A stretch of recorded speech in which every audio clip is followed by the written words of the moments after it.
Hello and welcome back to the NNP Symposium. We have just a couple presentations left, but we are glad that you're all still here with us. For this one, we are joined by Mark Borckardt talking about large cent history. Mark, you can go ahead and unmute yourself and turn your camera back on whenever you're ready. So Mark is a 50-year member of EAC and has been a full-time professional numismatist since 1980. He's also won many distinguished numismatic awards, including the 2016 Clemmy Award from the NLG, the 2020 ANA Numismatist of the Year, and the 2021 Herbert Silberman Award. So we will, as always, be doing a Q&A at the end. So for people watching, you're welcome to send in questions at any time using the Q&A button at the bottom of your screen, and we will get to those at the end of the presentation. All of them will be shared anonymously. So if you're worried about putting your name out there, no worries. That's it for me. Mark, I will let you take it away and I'll be back at the end. Thank you, Leanna. Large cents are a dynamic numismatic specialty. Q. David Bowers identified several important factors that make a dynamic numismatic specialty. The specialty needs to have inexpensive coins in addition to major rarities.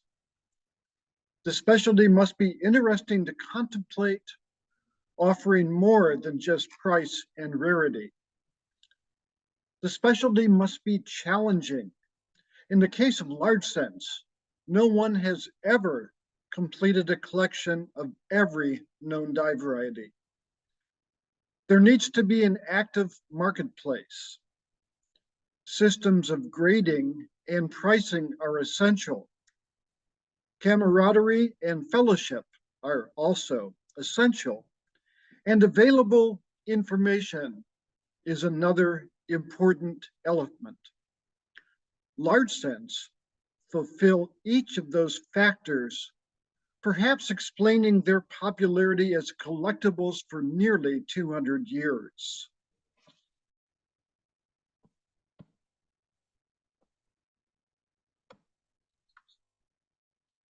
Congress passed the Mint Act of April 2nd, 1792, based on Alexander Hamilton's earlier report on establishing a mint.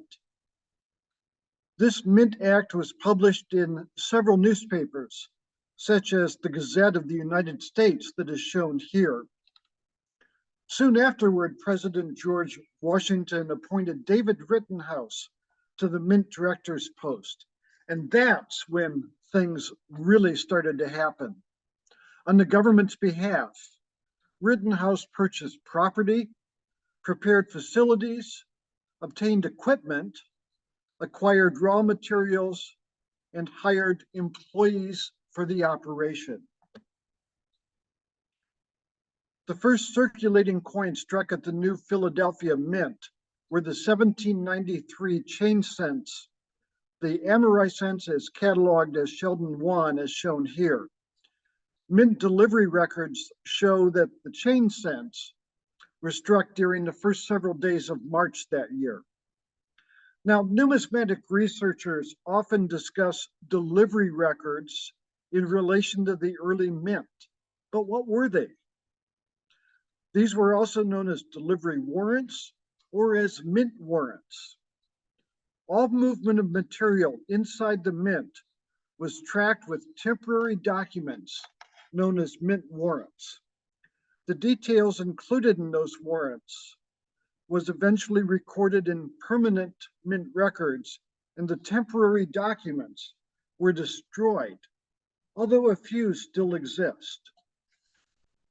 Here is an example.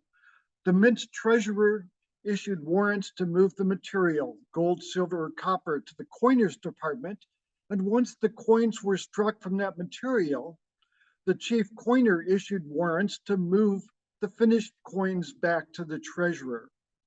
It is those warrants returning coins that are identified today as delivery warrants, or also known as delivery records. This example can be found on the internet by searching for mint warrant in quotation marks. The date is January 31st, 1832, where Mint Director Samuel Moore directs the Mint Treasurer, William Finley, to deliver silver bullion to the chief coiner, Adam Eckfeldt. The text reads, deliver to A. Eckfeldt, chief coiner of the mint, 175,689 ounces, 7 pennyweights, standard silver bullion, for the purpose of being coined by him and debit him in the books of the mint with the sum of $202,718.48, being the value of said bullion, to be accounted for him in silver coins of the United States. And for so doing, this shall be your warrant. So once those coins were produced, a similar document was completed by Eckfeldt, returning the finished coins to the treasurer. So let's look at some of the large cents that were issued. Today, we divide them into 3 collectible groups, known as early dates, middle dates, and late dates. The early date cents cover the period from 1793 to 1814 and include 5 basic designs. For the entire series, there were 345 die varieties and 11 sub-varieties that incorporate changes to the edge design. The change cents were issued in March 1793, as I mentioned earlier. There are 5 known die varieties from a mintage of 36,103 coins. The chief coiner, Henry Voigt, engraved the dies for the change cents. When Elias Boudinot reported to Congress on the state of the mint in 1795, he wrote, "It was also a considerable time before an engraver could be engaged, during which the chief coiner was obliged to make the dies for himself, and yet the dies are subject to frequent failure by breaking."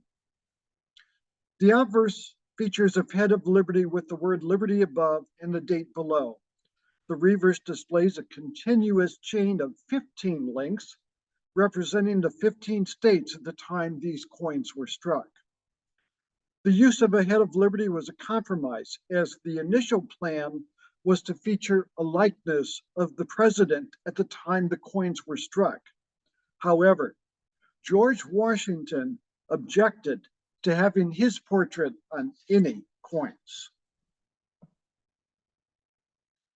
The 1793 wreath cents were produced during the second and third quarters of the year. The majority of the 63,353 wreath cents were coined in April, while a smaller number were delivered in July 1793. Walter Breen reported that the new design was a direct response to criticism of the earlier change cents. For the wreath cents, there were 9 die pairs used, along with changes in the edge that initially consisted of a vine and bars design, and was later changed to a letter edge that read 100 for $1. 2 additional die varieties known as the strawberry leaf cents may or may not have been produced at the mint. These will be discussed a little later. A new type Liberty Cap cent first appeared toward the end of 1793 and continued until 1796. This design began with a small production in September 1793 and remained in production until the 1796 change to a new design. The conventional wisdom is that Joseph Wright, the son of the famous wax modeler Patience Wright, designed the Liberty Cap cents and that they were struck in September 1793. However, the attribution to Joseph Wright is seemingly uncertain today. There are 6 die varieties known for 1793, 65 die varieties and 4 sub-varieties for 1794, 10 varieties and 3 sub-varieties for 1795, and 11 varieties for 1796. The draped bust cents were next, and they were issued from 1796 to 1807. The designer of the draped bust cents was Robert Scott. He was a well-known Philadelphia engraver who accomplished many privately commissioned works in addition to his duties at the Mint. The draped bust series includes 216 dye varieties and 2 subvarieties. Next were the classic head cents that followed in 1808 and continued to 1814. And these were the first large cents that incorporated stars as part of the obverse design. An assistant engraver, John Reich, is thought to be the engraver of the classic head cents. He was hired in 1807 and worked at the Mint for 10 years. In fact, it was exactly 10 years, as his appointment date was April 1st, 1807, and his resignation was on March 31st, 1817. A complete dye variety set of the classic head cents is possibly the most obtainable of all the large cent designs. It includes just 19 coins, and there are no major rarities. The coins that we call the middle date cents today are also known as the matron head cents or the coronet cents. And they were issued from 1816 to 1839 using a single basic design, although that design had several minor variations. The designer was either Robert Scott or John Reich, with a modification by Christian Gobrecht in 1835. For all years in this series, there are 245 dye varieties. The final series of large cents, the late date cents, are also known as the braided hair cents, and they were struck from 1839 to the end of the large cents in 1857. The braided hair design is attributed to Christian Gobrecht. The current variety count for the late date cents stands at 386 dye pairs.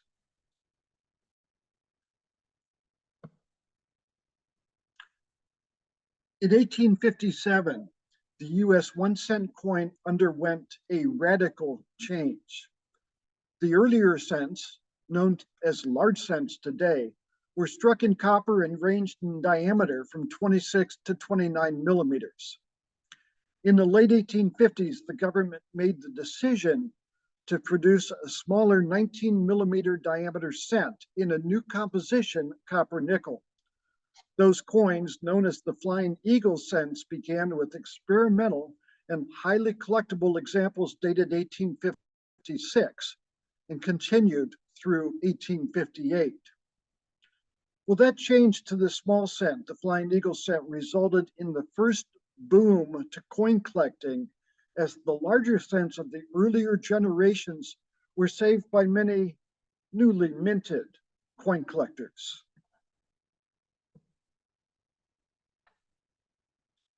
Edward Cogan, known to many as the father of American coin collecting, conducted an auction of the earlier large cents, and it produced a post-sale price listing of the results. John Adams, in his indispensable 2-volume reference on numismatic auctions, wrote, "Cogan deserves great credit for coalescing the interest which abounded in the Philadelphia area, for taking the first painful steps to organize scattered facts into a body of knowledge, and for generally popularizing the hobby." A native of England, Cogan was born in 1803, and he came to the United States when he was 50 years old.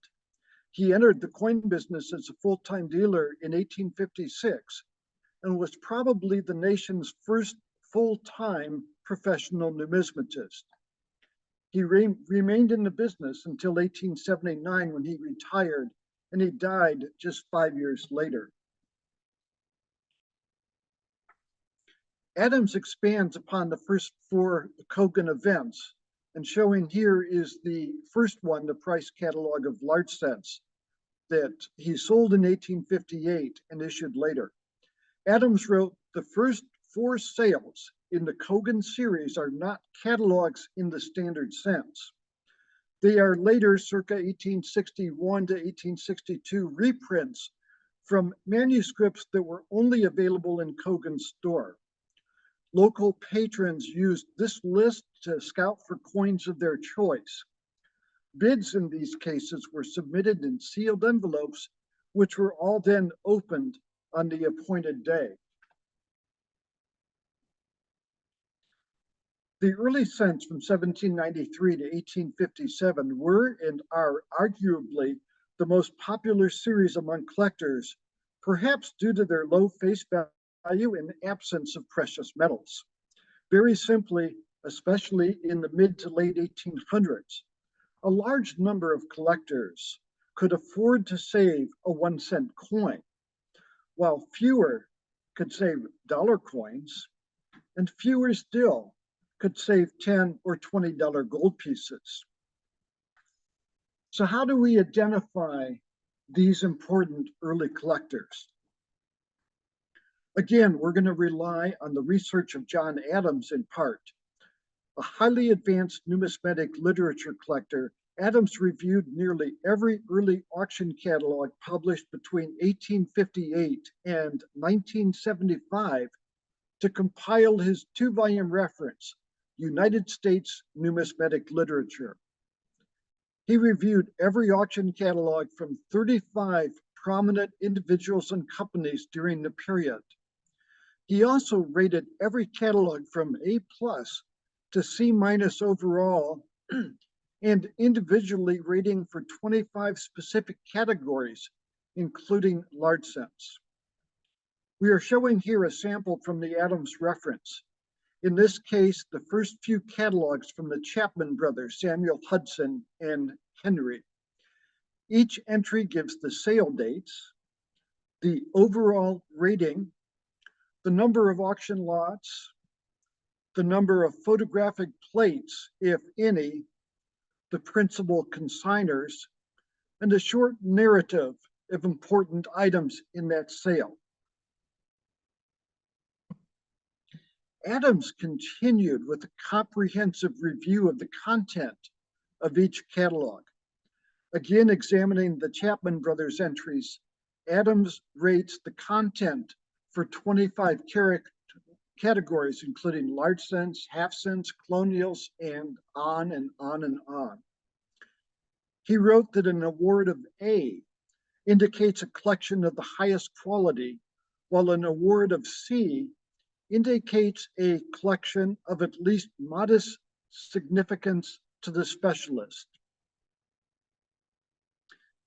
It is not hard to understand the scope of this undertaking, as Adams had to review and record the contents of every catalog, literally page by page.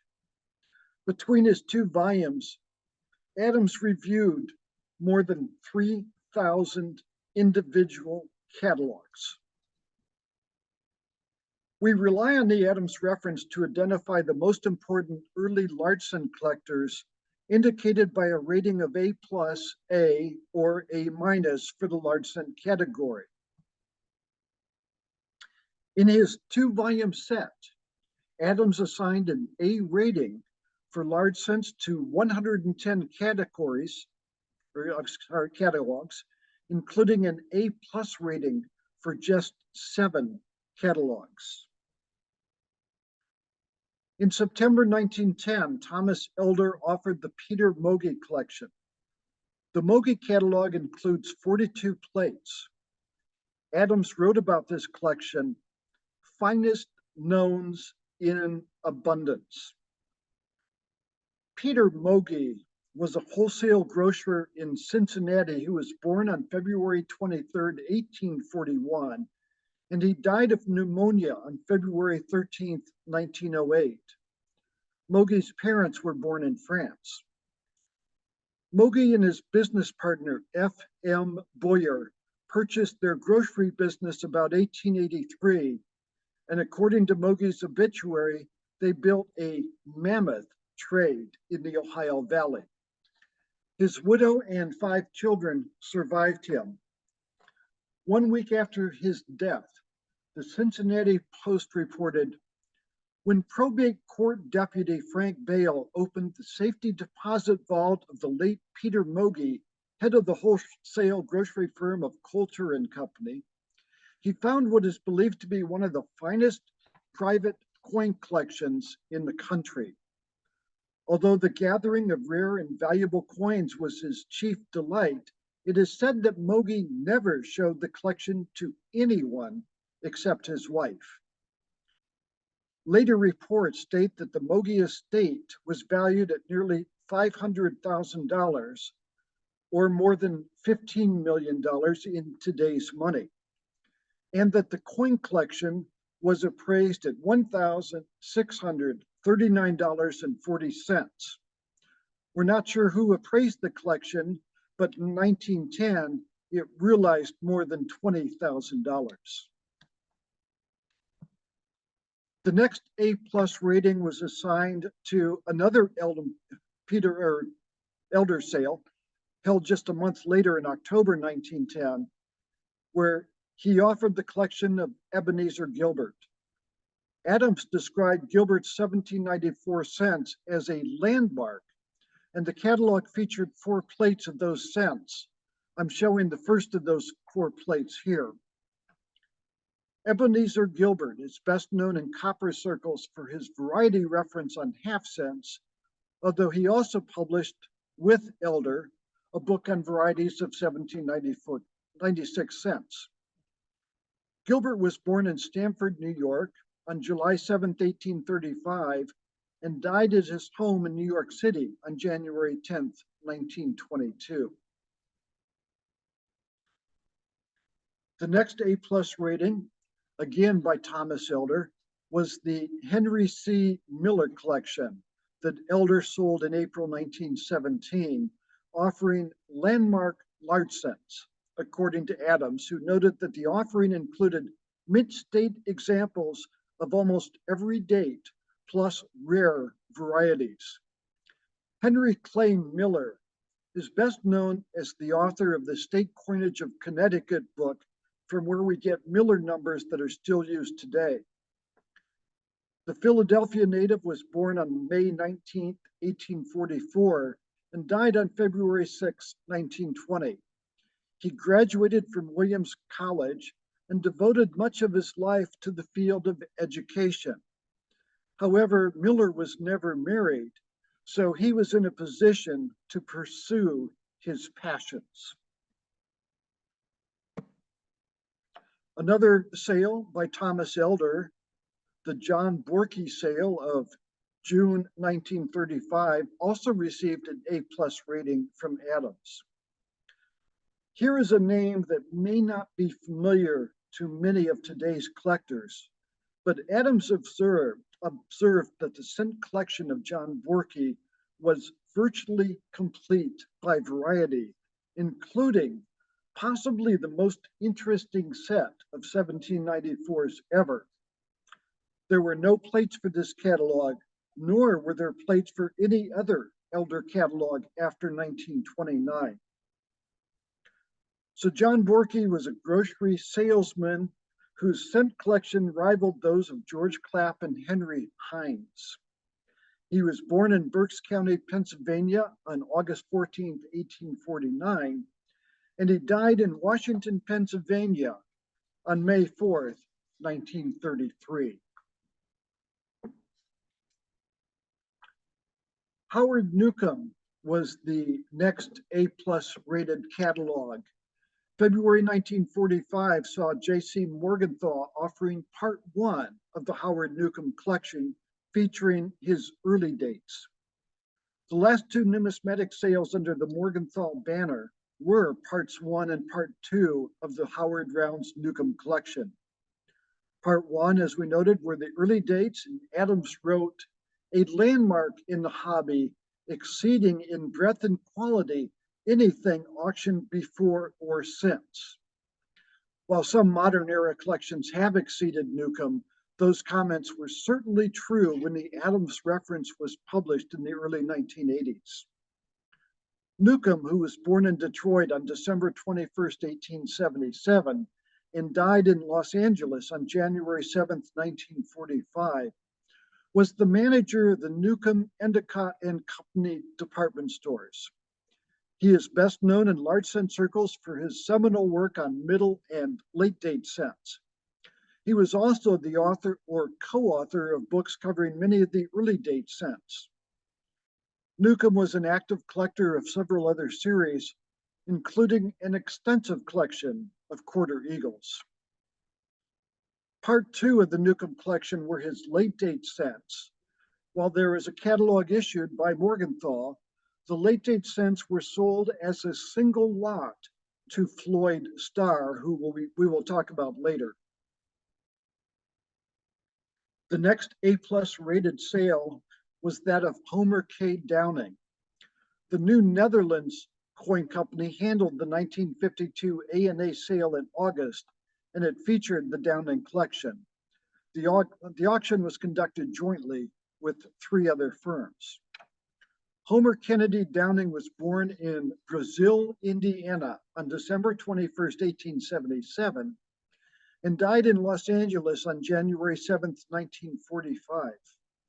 Excuse me, I just read the wrong paragraph. My apologies. Downing was born in Brazil, Indiana on May 15th, 1898, and died at the age of 53 on May 29th, 1951. He was educated at DePaul University and Rose Polytechnic Institute and was employed with the Western Electric Company. He was late to the large cent collecting community following an introduction in the 1940s, yet he managed to assemble an outstanding collection of 390 pieces with emphasis on provenance. The next A+ rated sale, November 1973, was the Ted Nafsker duplicates. New Netherlands handled the collection of Mr. Nafsker, and it's a remarkable situation where the duplicates carried an A+ rating from Adams. The primary Nafsker collection was one of the finest and most comprehensive large cent collections ever formed. The picture I'm showing here shows Ted Nafsker with Dennis Loring in 1980. Nafsker was a California businessman and cattle rancher who was raised in a ranching family. He was born on August 23rd, 1925, and died on October 29th, 2007.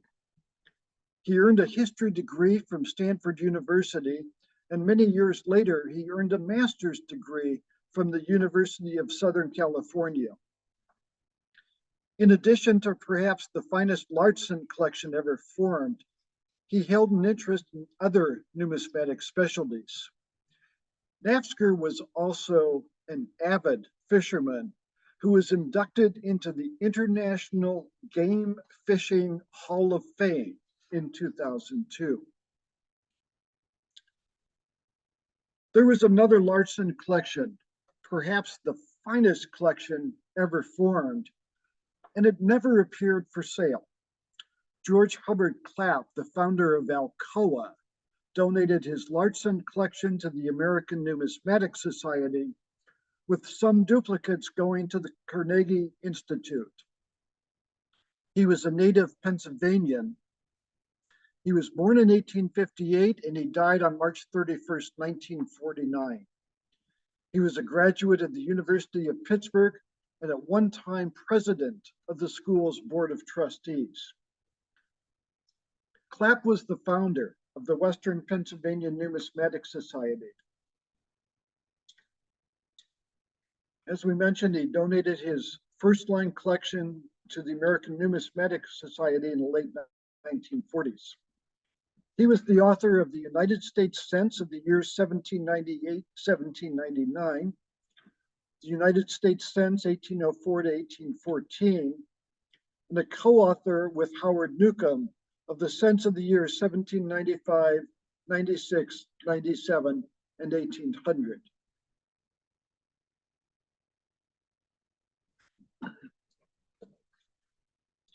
I'd like to take a few minutes to look at important large cent references.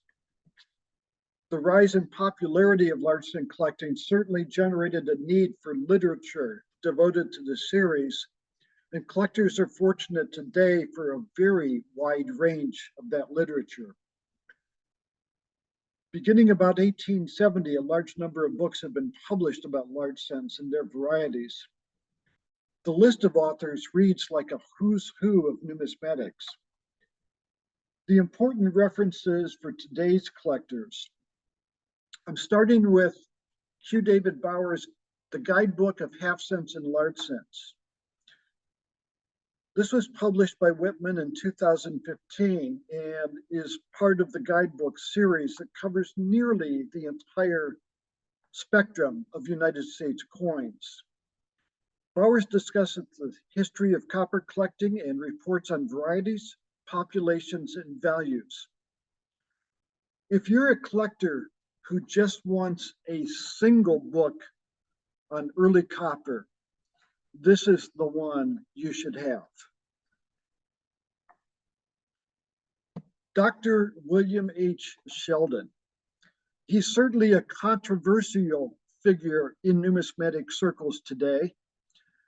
He published Early American Cents in 1949 and his second edition, which he retitled Penny Whimsy, in 1958.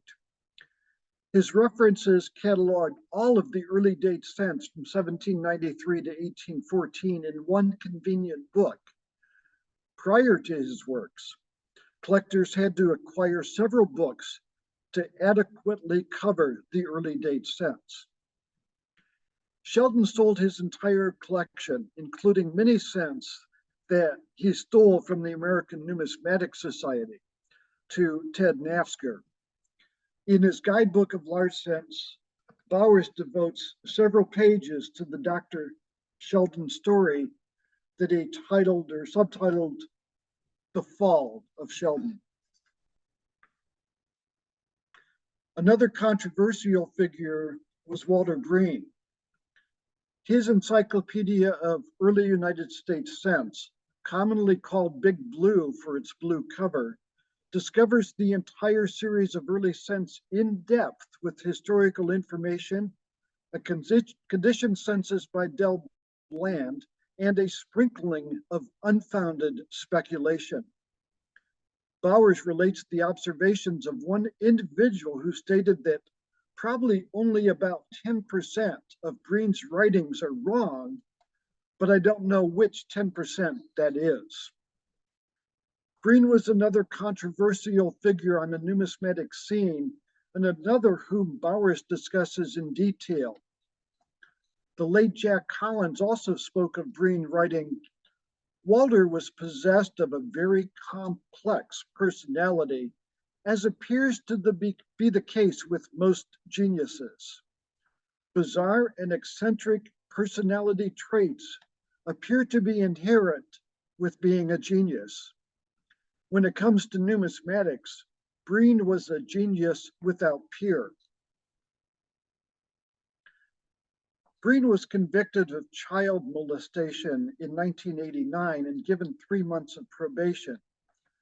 A second conviction in 1990 led to a prison term in Chino, California, where he died of cancer in 1993. Despite his complex personality and his legal difficulties, Green set a new standard for numismatic research and cataloging.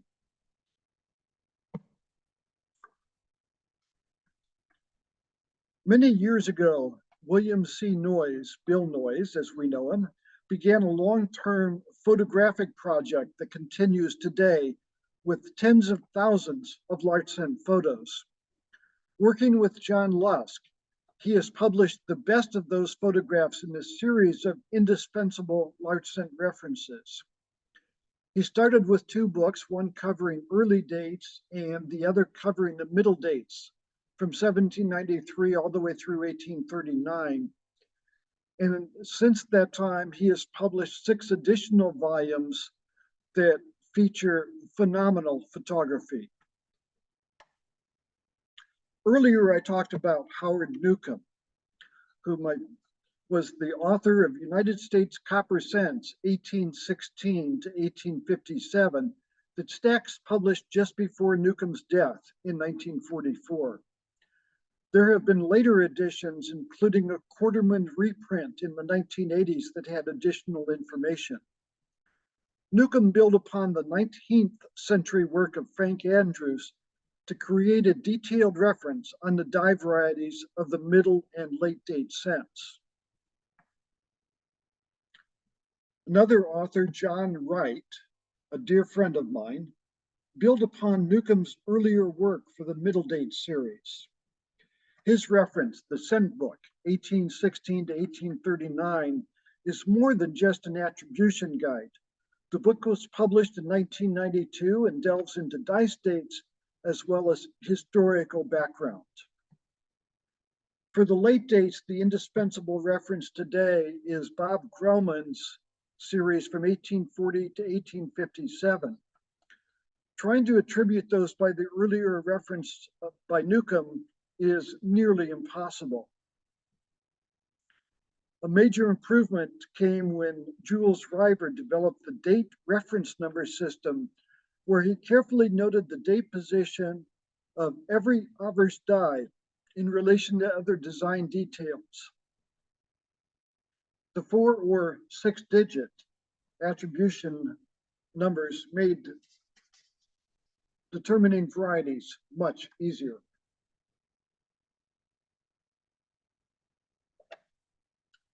Bob Grellman expanded upon that system, adding detailed information and line drawings to note other dye characteristics, especially dye cracks and rim breaks. The combination certainly simplified attribution. The most recent edition of Grellman's work was published in 2020 and is titled The Dye Varieties of U.S. Large Scents, 1840 to 57. It is also available for free download at the EAC website for all EAC members. I'm going to take a few minutes to look at some interesting large scent varieties. We're going to start with the strawberry leaf scents that are identified as Sheldon's NC2 and NC3. They both have the same obverse dye and 2 different reverse dyes. They are considered part of the wreath scent design, and the total population for both varieties combined is just 4 coins, and all 4 are in low grades. This one, I believe, is the finest known.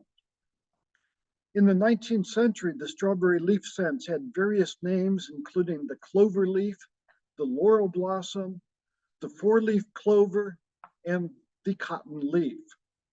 However, the strawberry leaf scent is the universal description used today, and as best I can tell, it dates to David Prosky in his November 1879 article on large scents that appeared in a coin collector's journal, where he wrote of this coin, a branch resembling a strawberry plant with 3 leaves and a berry.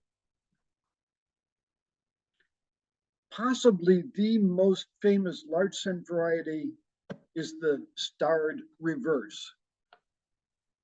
In the late 1870s, while examining 1794 large scents alongside Dr. Edward Maris, Henry Chapman remarked, "Here is a dye with minute stars around the reverse." Dr. Maris, who wrote the first variety guide to 1794 scents that was published in 1869, stated that it was previously unknown. Since its discovery in 1876, many examples have been found with about 80 known today. However, most examples are in very low grades, and only about a dozen pieces grade better than VG.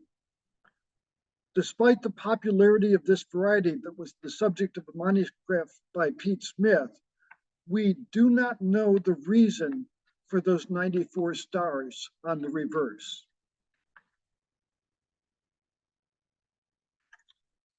The earliest large scents in 1793 had a vine and bar's edge, with lettered edge coins coming later that year and continuing until 1795. In that latter year, one variety was produced with a reeded edge like some of the silver and gold coins produced at the time. This variety is the only instance of a copper coin having a reeded edge, and only about 10 examples are known, all in low grades. The distinctive 1795 Jefferson's head cents have been collected alongside regular issue 1795 large cents for decades, although most specialists consider these coins to be non-mint products. David Prosky once said that these coins were probably named Jefferson head cents for the same reason as guinea pigs. They were not pigs and did not come from Guinea. The portrait on these pieces does not resemble Thomas Jefferson, and the coins themselves are not cents.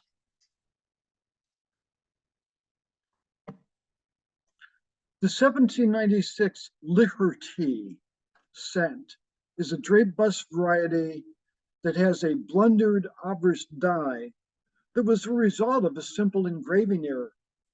The die maker punched the letter B upside down and then had to correct his error. That created a letter with serifs to the left and to the right, resembling an H rather than a B.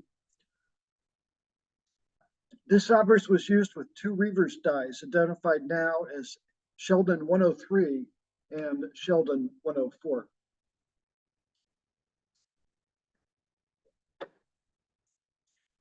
Another engraving error was the three errors cent.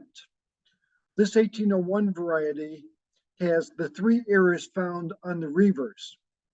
The fraction reads 1 over 3 zeros. There is only one stem to the wreath, and the U in United was first punched inverted and then corrected, appearing as a double I instead of a U. In 1817, the mint produced the 15 stars large cent that is cataloged as Newcomb 16. This is the only instance where there are a number other than 13 stars on the obverse. But the problem is in 1817, there were 19 states. So we really have no explanation for why there were 15 stars on the obverse. In 1839, there were two unusual varieties, the silly head that has an extra brow lock extending below and to the left of the coronet, and the booby head that has the shoulder down at the lower right exposed in front of the hair.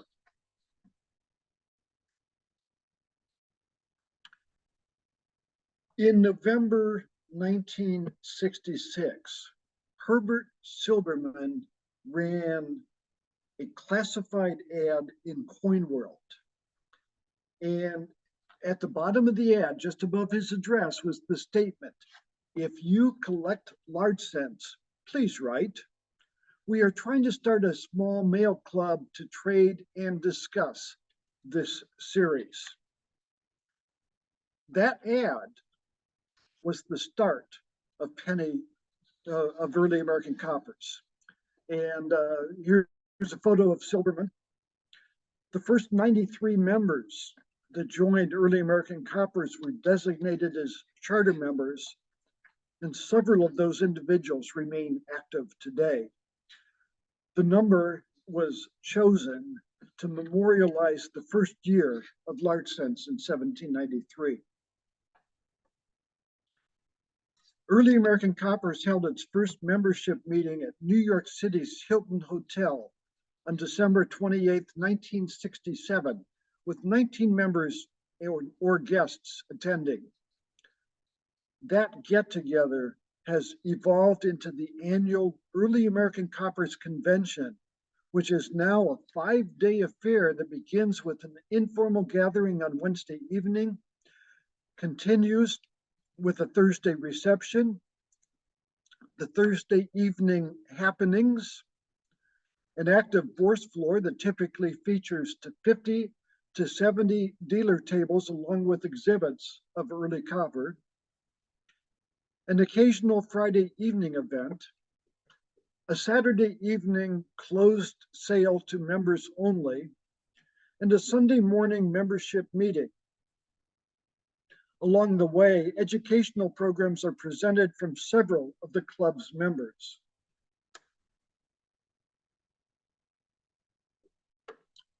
The EAC annual convention has been held every year with the exceptions of 2020 and 2021 due to COVID, although in those 2 years, virtual conventions were held. The 2024 convention will be held May 15th and 19th in Indianapolis, and the 2025 convention is scheduled for Pittsburgh. If you have never been to an Early American Coppers convention and you collect early coppers, you need to attend. The initial correspondence club that Silberman envisioned issued circular letters, but it was soon realized that those letters were not a convenient way to share information. The first issue of Pennywise, edited by Dr. Warren Lapp, had the cover date of September 15th, 1967. Since then, through October 2023, there have been 314 issues of Pennywise featuring articles on colonials, half cents, and large cents.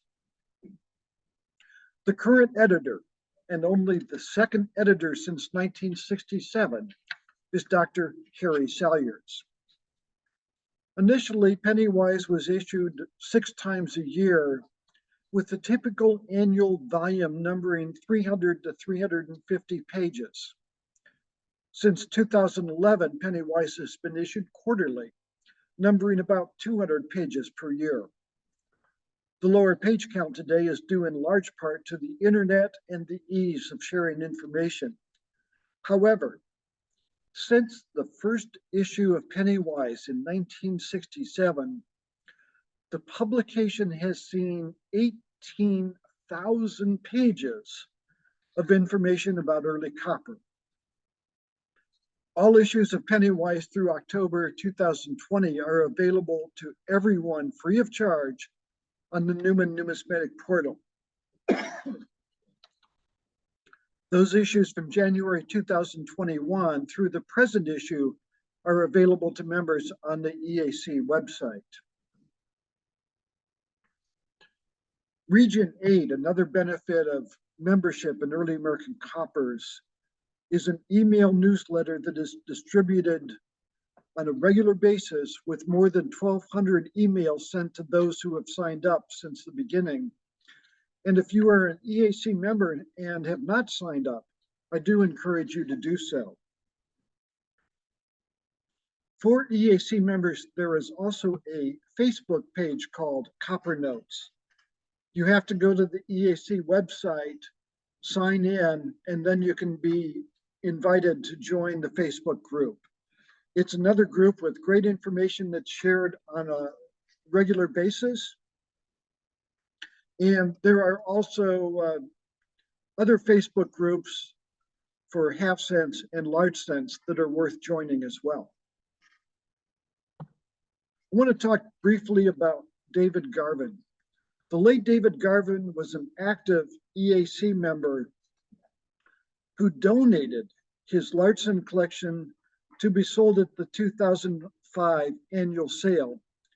And all the proceeds were set aside in a special fund for Early American Copper members to use for educational purposes.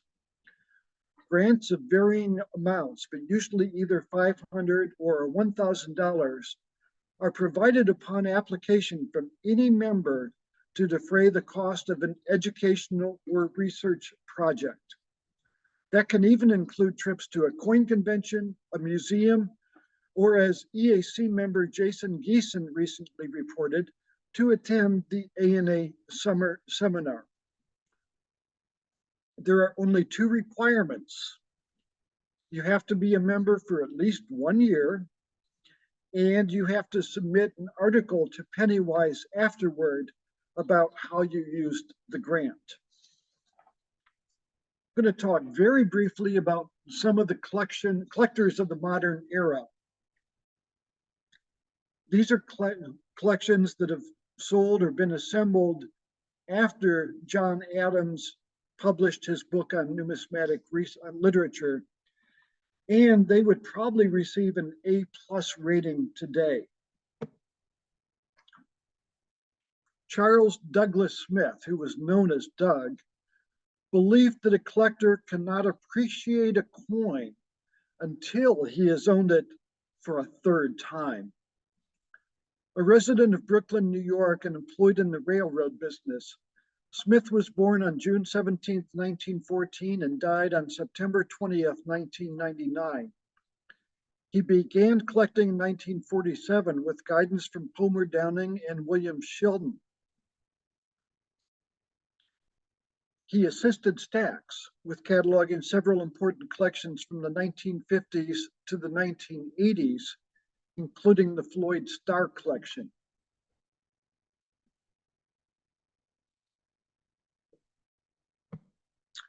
Floyd Starr had a Larson collection that was sold in two different sales by Stax in June and December 1984. Those events were commonly known as Star Wars. Starr was born in Pennsylvania in 1904 and he died in 1971. He was employed with the Penn Mutual Insurance Company from 1931 to 64, retiring as the financial vice president. He was apparently a very private individual who requested no publicity upon his death. A well-known and highly popular figure in Larson collecting was Robinson S. Brown Jr., who was better known as Robbie. He retired as chairman of Brown Forman Distillers in Louisville, Kentucky in 1982. Superior handled his first collection of 1793 to 1857 Larsons in 1986, and his second collection of 1793 to 1839 cents in 1996. Both times he had completed the entire Sheldon numbered series of early cents. A third sale held in 2002 featured his late date cent collection. The late Walter Husak formed a remarkable and nearly complete collection of Sheldon numbered large cents that Heritage Auctions sold in February 2008. However, he wasn't done collecting and was well on his way to a second complete collection of early date cents when he passed away unexpectedly last December. His friend Chuck Heck wrote about Walter. He could talk to anyone, anywhere, about anything, and almost always you would leave the conversation as his friend and would soon be invited over for wine. Heritage is proud today to partner with Chris McCauley's Early Cents Auction to offer the second Husak collection in January 2024 at the Fund Convention on January 4th. The last collector I'm going to talk about, Daniel W. Holmes Jr., served as president of Early American Coppers from 2005 to 2009. He was a Cleveland, Ohio native who was born in 1939 and died in 2016 following a courageous battle with ALS. Dan was CEO of Morrison Products, who manufactured fans and blowers for the HVAC industry. He earned an MBA from the Stern School of Business at New York University and served on the Manufacturing Council that advised President Bush and President Obama. Holmes formed the most complete collection of large cents assembled in modern times. He was missing only two die varieties, one that is unique and permanently in the ANS collection, and one other variety that never became available. So I'd like to close with a special offer for all of you that I hope you'll take advantage of if you are not a member of Early American Coppers. I've made arrangements with Heritage President Greg Rohan to sponsor new members to Early American Coppers. If you'd like to join, just let Leanna know that you're interested, and we will arrange to pay your first year's dues. So I hope non-members will take advantage of that. If you are currently a member, know that I sincerely appreciate your support to the club that I have enjoyed now for 50 years. Thank you. Righty, thank you. And just to clarify for viewers, if you are interested in taking advantage of that offer, just go to the symposium website, that Contact Us tab at the end, and just send in a message there. You know, I watched Mark Borckardt's presentation and I'm interested in joining EAC, and I'll forward all your information from there. So that's how you can take advantage of that. Then if I can have you go ahead and turn off your screen share, and we will do the Q&A. Up at the top of your screen, there should be a red button that says stop share. Yeah, there we go. Okay. All righty. So we have one question already in the Q&A. Everyone else go ahead and send them in. To start off with, we have, is there a record of the geographical origin of the copper that was used in the minting? If so, where are these records held? I would imagine the records would be held in the National Archives.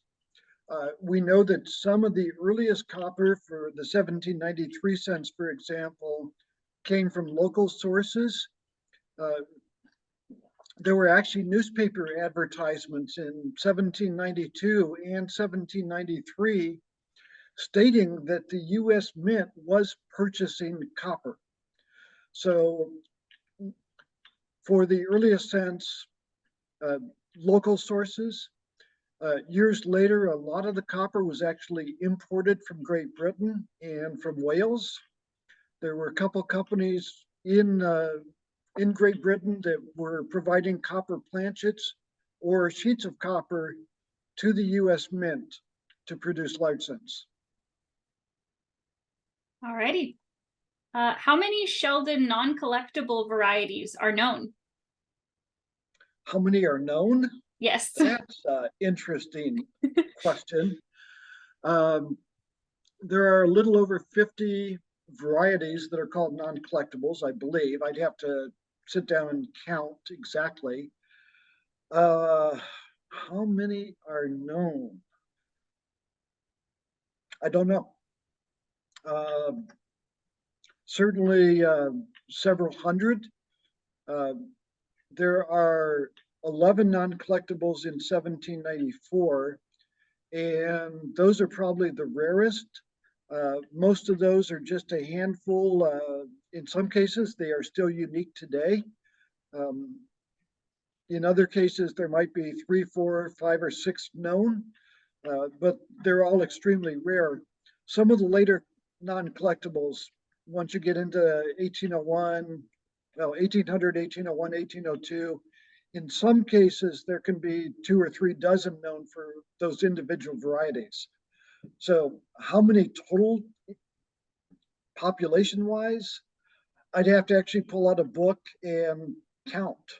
And I don't have that book with me, unfortunately. Right. Do you have a most memorable experience at an EAC convention?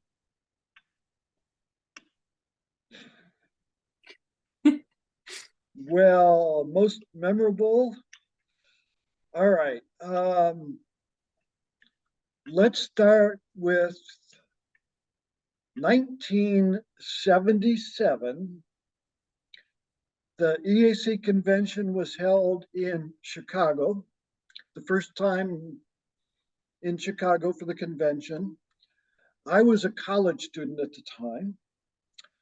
I drove from my home in Northwest Ohio to Chicago.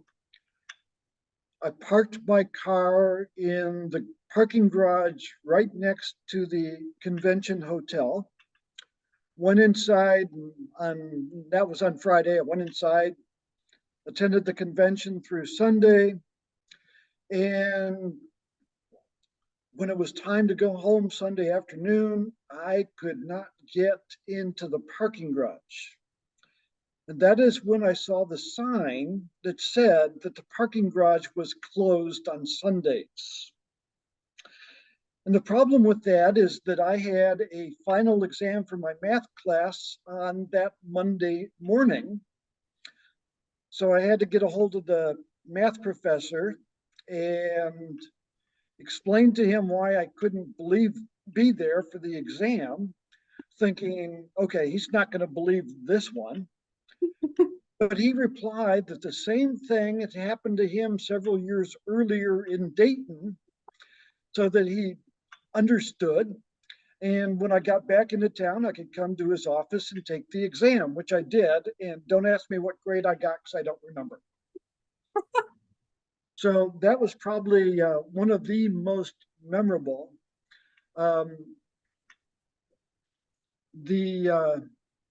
This year's EAC convention in Portland, we had a very memorable Friday evening event where we discussed all of the, or not, I will say most of, not all of, most of the deceased members over the past 2 or 3 years.